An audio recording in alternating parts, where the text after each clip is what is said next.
El tesoro de David. Salmo 41. Oración pidiendo salud. Al músico principal. Salmo de David. Bienaventurado el que piensa en el pobre. En el día malo lo librará Jehová. Jehová lo guardará y le dará vida.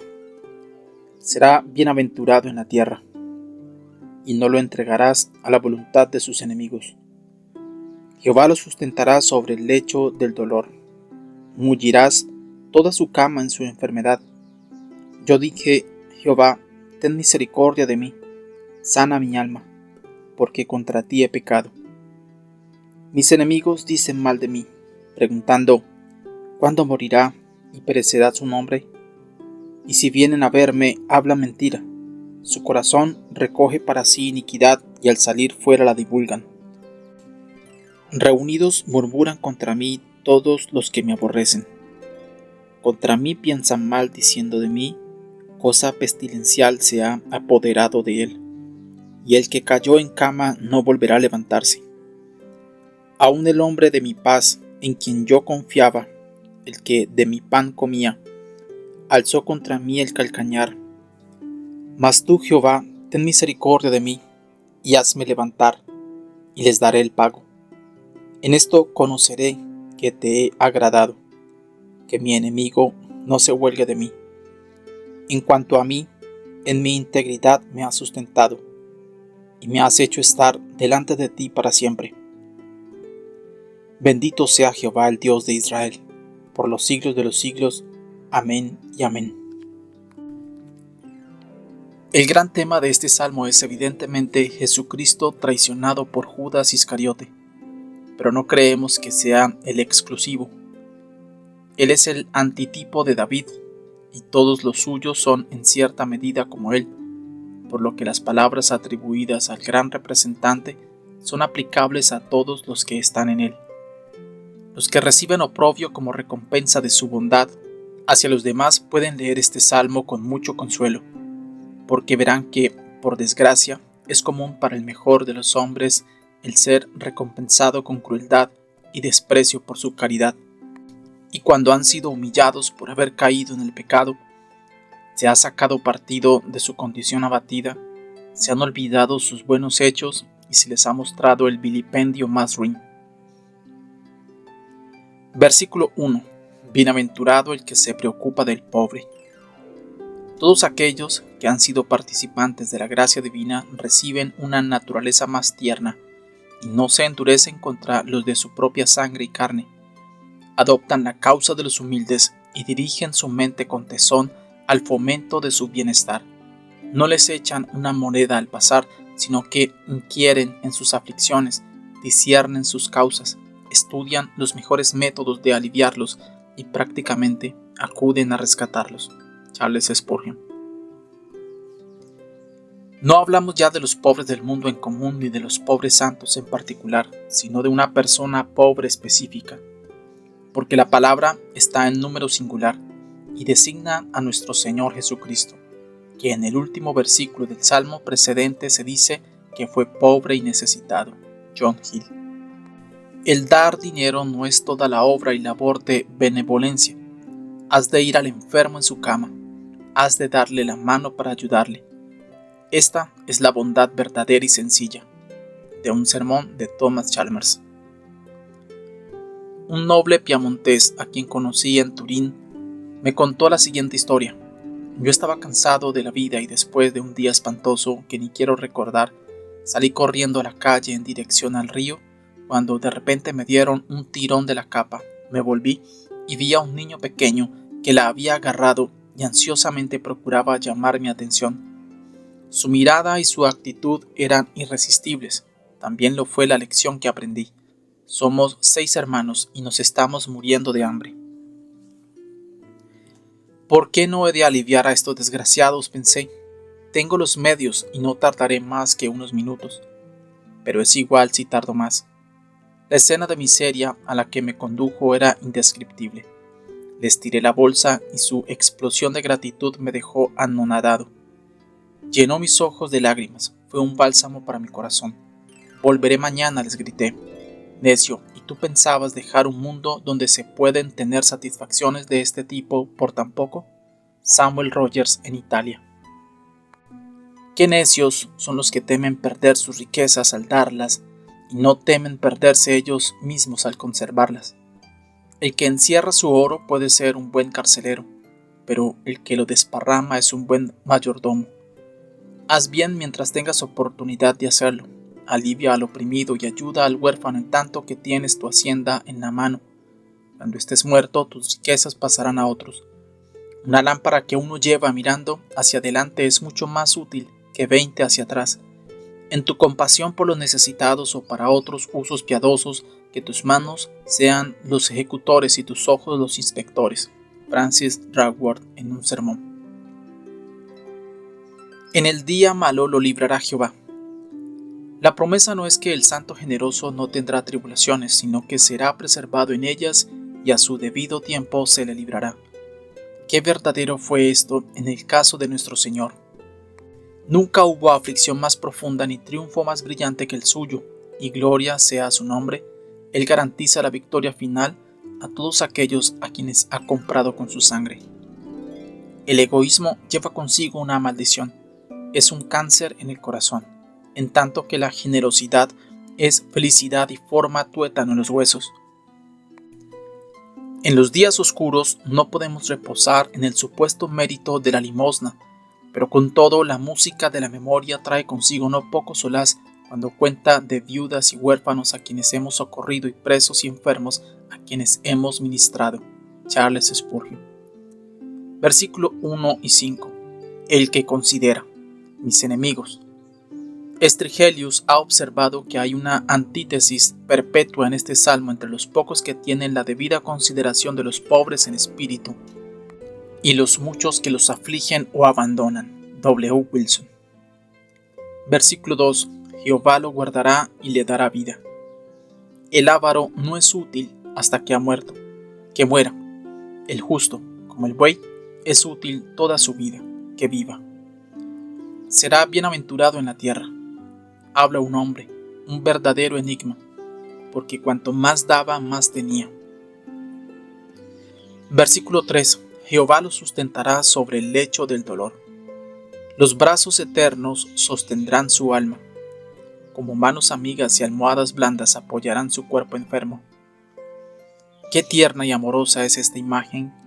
Qué cerca trae a nuestro Dios de nuestras dolencias y enfermedades. ¿Quién ha oído esto de los antiguos dioses paganos, los de la India o de la China? Este es el lenguaje peculiar del Dios de Israel. Él se digna atender y cuidar personalmente a los hombres buenos. Si hiere con una mano, sostiene con la otra. Oh, bendito desmayo cuando uno cae en el pecho del Señor y es sostenido por Él. Charles Spurgeon. Tú harás su cama en su enfermedad. ¿Cómo va a ser Dios mi cama si no tengo cama propia? Necio, Él puede hacer que el que no tengas cama pase a ser una ventaja para ti. Cuando Jacob durmió sobre el suelo, ¿quién no habría cambiado la suya por el suelo duro con tal de tener su sueño celestial? Thomas Fuller. Cuando fui a visitar un día a un querido amigo moribundo, Benjamin Parsons, le dije, ¿cómo se encuentra hoy? Me contestó, mi corazón descansa dulcemente sobre 3 almohadas. Amor infinito, poder infinito, sabiduría infinita. Paxton Hood. Versículo 4. Porque contra ti he pecado. El pecado y el sufrimiento van inevitablemente juntos. Observa que el salmista entendía que el pecado era principalmente un mal porque iba dirigido contra Dios. Esta es la esencia del verdadero arrepentimiento. Aplicando la petición a David y a otros creyentes pecadores, qué evangélico resulta el argumento sáname, no porque soy inocente, sino porque he pecado. Qué contrario es esto a toda transacción de justicia propia. ¿Cómo concuerda con la gracia? Qué incompatible con el mérito. Incluso el hecho de que el penitente que confiesa había recordado a los pobres es mencionado solo indirectamente, pero se hace una apelación directa a la misericordia en base al gran pecado. Oh lector que tiemblas, aquí hay un precedente revelado divinamente para ti. No tardes en seguirlo. Charles Spurgeon. Saúl y Judas dijeron uno y otro: he pecado. Pero David dice: he pecado contra ti. William S. Plummer. Versículo 5. ¿Cuándo se morirá y perecerá su nombre? Si los perseguidores se salieran con la suya, la iglesia tendría solo un cuello, y éste estaría en el Tajo. Los ladrones de buena gana apagarían todas las velas. Las luces del mundo no son los deleites del mundo. Los pobres murciélagos que son ciegos vuelan hacia la lámpara y tratan de derribarla. Charles Spurgeon.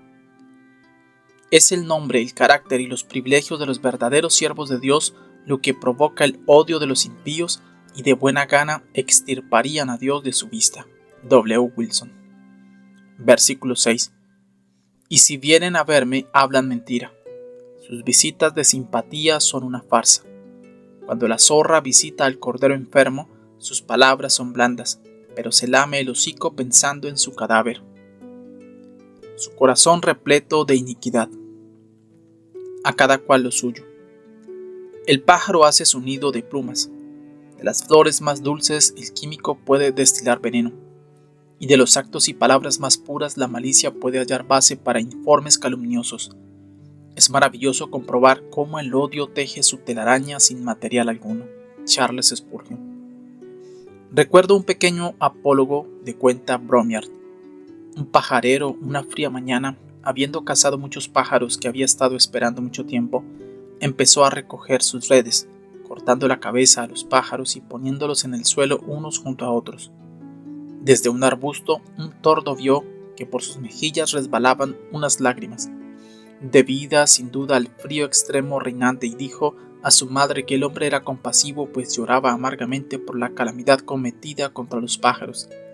Pero la madre le dijo que juzgara más bien por la actividad de su mano que por la del ojo, y si sus manos obraban a traición, nunca admitiera amistad con él, aunque hablara bien y llorara de compasión. Jeremy Taylor. Versículo 7. Reunidos murmuran contra mí todos los que me aborrecen. El espía se reúne con sus compañeros y se ponen a hablar en voz baja. ¿Por qué no hablar en voz alta? ¿Tenían miedo del guerrero enfermo? ¿O bien sus designios eran tan aleves que debían esconderlos al mencionarlos? Observa la unanimidad de los inicuos, todos. Qué fácilmente se unen los perros para salir a cazar al ciervo. Ojalá que nosotros estuviéramos unidos en la santa labor solo la mitad de lo que están ellos, y nuestra prudencia fuera la mitad de su astucia. Versículo 9. Hasta mi amigo íntimo. El hombre de mi paz, según el original, con el cual no tenía diferencias, con el cual estaba unido, que era antes su paz y su consuelo. Este era Aitofel, que fue para David lo que Iscariote fue para nuestro Señor. Judas era un apóstol admitido a la intimidad del gran maestro, al corriente de su pensamiento secreto, como si dijéramos, permitiéndosele leer el mismo corazón de Jesús. El beso del traidor hirió el corazón del Señor como el clavo hirió su mano. Charles Spurgeon. Los sufrimientos de la Iglesia, como los de su Redentor, generalmente empiezan en casa. Sus enemigos francos no pueden dañarla hasta que sus amigos supuestos la han entregado en sus manos, y por extraño que parezca, los que han engordado de sus riquezas son los primeros en levantar el talón contra ella. George Horne. Versículo 11. En esto conoceré que te he agradado. María y Marta recordaron a Cristo solo dos cosas. La primera era que Cristo amaba a su hermano Lázaro. La segunda, que Lázaro estaba enfermo. El que tú amas está enfermo. No había necesidad de decirle qué debía hacer, puesto que sabían que él haría lo que había de hacer por él, porque le amaba. Así también podemos decir al Señor cuando estamos seguros de que nos ama: Señor, el que amas necesita esto o aquello para su cuerpo o su alma. No tenemos pues que asignarle lo que ha de hacer o cuándo, cómo, porque lo que él vea como más conveniente para nosotros y para su propia gloria, esto es sin duda lo que hará. William Burton. En que mi enemigo no cante victoria de mí. Cuando Dios nos libra de las manos de nuestros enemigos o de otra tribulación, podemos estar persuadidos por ello de que Él está en favor nuestro, como estaba David persuadido. Pero entonces se puede preguntar, si Dios ama a su iglesia, ¿por qué permite que su iglesia sea turbada y molestada por los enemigos?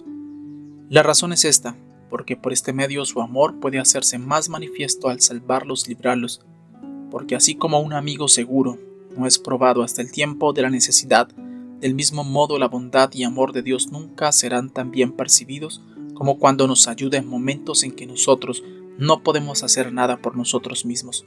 William Burton. Versículo 12.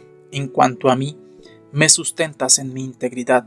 Somos igual que vasos sin pie, que solo pueden estar derechos si se les sostiene en la mano. Nosotros caemos, nos derramamos y echamos a perder todo si se nos deja solos. El Señor debe ser alabado cada día si somos preservados de grave pecado. Cuando los otros pecan, nos enseñan lo que seríamos nosotros de no ser por la gracia. Él hoy y yo mañana, fue la exclamación de un santo cuando veía a otro que caía en pecado. Charles Spurgeon. Esta misma integridad es como el arca en la que Noé fue preservado cuando todos los demás perecieron al estar fuera de ella. Es como el cordón rojo que los espías de Josué entregaron a Rahab, que fue la garantía por la que salvó su vida cuando el resto de la ciudad fue destruido. Admito que esta integridad es de poca monta para los hombres de este mundo, que creen que no hay cielo, solo tierra, pero así como el cordón de Rahab fue mejor para ella que todos sus dioses y se probó cuando vino la espada, así también es mejor para los hijos de Dios que todo el mundo cuando viene la muerte. William Burton. Versículo 13. El salmo termina con una doxología. Bendito sea Jehová, esto es, sea glorificado. La bendición al comienzo de la boca de Dios es devuelta al final, por boca de su siervo. No podemos añadir a la bendición del Señor, pero podemos derramar nuestros deseos agradecidos y estos Él los acepta como nosotros aceptamos flores de los hijos que nos aman. Charles Spurgeon. Aquí termina el primer libro de los Salmos.